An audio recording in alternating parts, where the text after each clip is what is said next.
We're at the last part of a 5-paragraph college level essay. The conclusion. You know, a lot of students blow it in the conclusion because they begin to talk about things that they never talked about in the actual 5-paragraph essay. Don't do that. In the conclusion, the first thing you must do is restate your thesis statement. Now, that can be in the beginning of the conclusion, in the middle of the conclusion, at the end of the conclusion. Where you put it is irrelevant. But it's that you put it, that's the part that's relevant. I suggest to my students that they do 2 things. Number 1, they restate their thesis statement.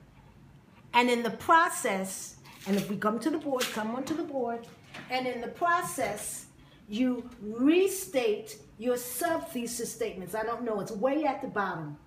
So the sub-thesis statements, like you have sub-thesis 1, sub-thesis 2, sub-thesis 3. In other words, you restate it. So, as a result of ACA or Obamacare, as a result of new legislation concerning documented as well as undocumented immigrants, as a result of the Iran deal, I'm just giving examples because it all depends on how you see these things. All right, or because of this, President Barack Obama is one of the best presidents, you know, this country has ever had.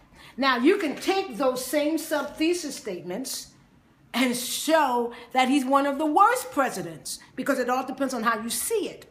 That's really irrelevant because you do not have to write an essay that you yourself personally agree with or disagree with. A good exercise is to write an essay that you yourself personally disagree with. That's called playing the devil's advocate. So you can see, it's not difficult. It's not difficult at all to write an essay, a 5-paragraph essay, a college level 5-paragraph essay.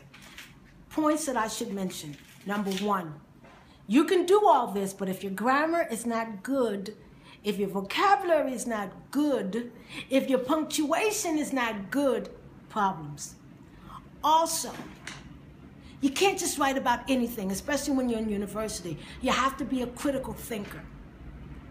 You have to take in consideration your audience. And taking all of that, you have to proofread what you've written again and again and again. So that's it. The 5 steps. Well, these aren't 5. What is it? 3, 4 steps on how you write a good to excellent 5-paragraph essay. Thank you.